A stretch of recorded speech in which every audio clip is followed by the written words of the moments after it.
The first thing that we do is factor our function. So I'm going to factor my numerator into the difference of perfect squares. X plus 1, x minus 1.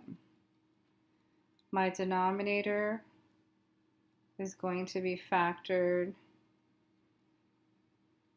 into x plus 3 and x minus 2 factors of negative 6 that add to positive 1. And as I inspect this function, I don't have any common factors between my numerator and denominator, so I don't have a whole. Nothing cancels out. Don't even have to worry about the whole. Let's go ahead and find our vertical asymptotes next. Your vertical asymptotes are the undefined points in your function where your denominator equals 0. So I'm going to take each factor of my denominator, set it equal to 0, and solve. I have a vertical asymptote at negative 3 and 2. And it's the whole entire vertical line of x equal negative 3 and x equal 2. Okay, horizontal asymptotes, you're going to compare the degrees of your numerator and denominator. The degree of my numerator and denominator is the same. They both have a degree of 2. So your horizontal asymptote is going to be the line of y equal coefficient of your numerator over coefficient of your denominator. You just pick off the coefficients, and when I simplify 1 over 1, I get y equals 1. The zeros are your x-intercepts. And that is where y is equal to 0, and in order to very quickly and efficiently figure out what makes your function or y equal 0, you're going to take your numerator and set each factor equal to 0. So I have x plus 1 equals 0 and x minus 1 equals 0. So then we get x equal negative 1 and x is equal to 1. And when you write your zeros down, you don't write it like an equation. You're not going to write the equation of a vertical line. You're just going to write the zeros down as negative 1 and 1. If you were looking at them ordered pair style, it would look like this: negative 1 comma 0 and 1 comma 0. That would actually be the x-intercepts. It's when your y value is equal to 0. So it's just ordered pairs, but you can just write down the actual x values of those ordered pairs.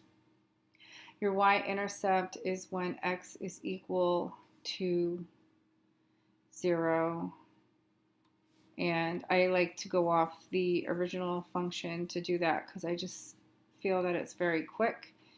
If I plug in a 0 for all of these x's, then all these terms wipe out and I get negative 1 over negative 6 or 1/6. So when x is 0, my y value is 1/6. And then if I have a horizontal, I do not have a slant. And now we're ready to graph this. So at negative 3, I am going to put in a vertical asymptote, and at at x equal 2, x equal 2, I'm going to put a vertical in. And then I'm going to put a horizontal in.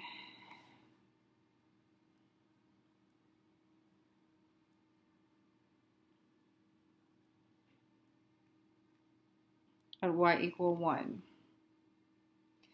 And I have a y-intercept at 0, 1, 6. So I'm going to estimate that. It's probably higher than a 6, but my blocks are really small, so that's as good as I'm going to get it. And then I have an x-intercept at negative 1 and an x-intercept at 1. Now I do not have any more x-intercepts, period, on this graph. I know that my y-intercept is going to connect to this x-intercept and cross through, and the same thing's going to happen over here. My graph will never come back up because I don't have any more x-intercepts to pass through. So my graph's going to come this way and hug that vertical asymptote, and it's also going to come down this way and hug this vertical asymptote. It's never going to swing back up because I just don't have any more x-intercepts to cross through. Now, I don't have anything else to graph in my chart, so I'm going to have to find a couple extra order pairs to see what happens.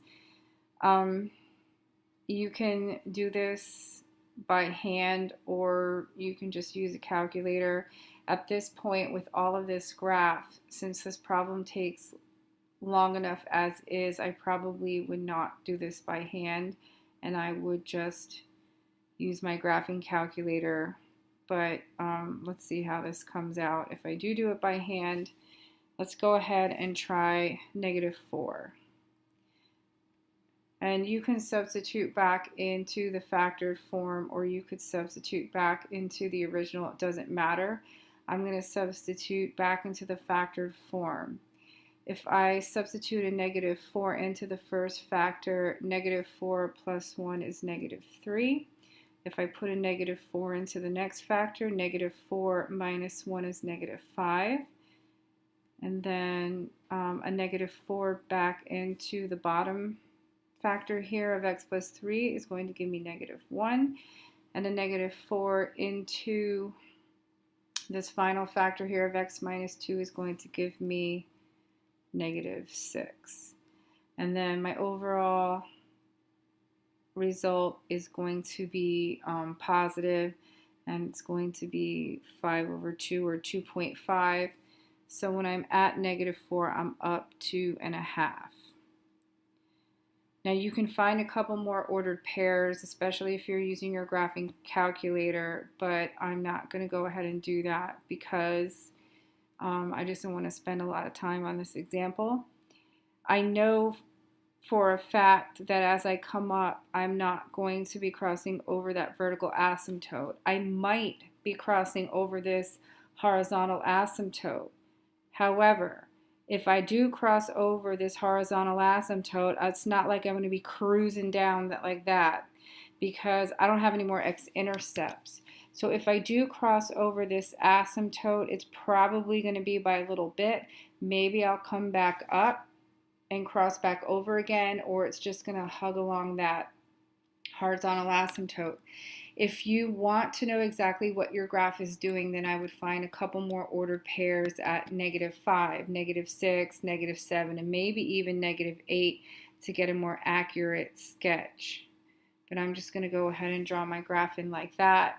And that's good enough. Okay, let's go ahead and see what's happening over here on the other side. I'll use 3 as one of my points. I'll find f of 3, and once again I'm going to plug into or substitute into my factored function. I just think it's, I don't know, easy to calculate that way.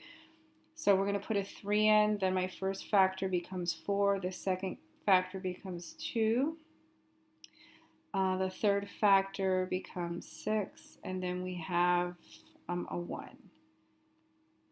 So then I end up with 8/6, which is 4/3, which is 1 1/3, or 1.3 repeating. So when we are over at 3, then we're up 1 1/3. And once again, it's the same situation as the left side of the graph. I know that I'm not going to be crossing over this vertical asymptote because you never cross a vertical. And because I don't have any more zeros down here on the x-axis, I'm never just going to be crossing down like that. So if I do cross my horizontal asymptote, which is a possibility, it's not going to cross by much. It's going to hug either above or below that asymptote. Maybe it'll come down and then come back over top. But this graph is good enough for me. If you want to have more accuracy and know what is exactly happening over here, then you're going to use 4, 5, 6, 7 and 8, you're going to find some more ordered pairs. If I had a graphing calculator out and I had my function plugged in and I was cheating using the table or tracing the graph or doing the value feature to get my ordered pairs, then I would just probably take the time to find some more ordered pairs. But because I'm substituting in by hand, I just need a couple. You use the fact that you don't have any intercepts to let you know that your graph isn't going to be crossing over that x-axis, and to know that I'm kind of staying in this region up here. You use the fact that you have vertical asymptotes that'll never be crossed to know what your graph is doing, moving upward along each one of these asymptotes.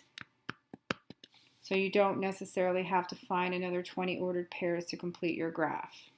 However, like I said, if you do want to find a couple extra and you're using your graphing calculator, go right ahead.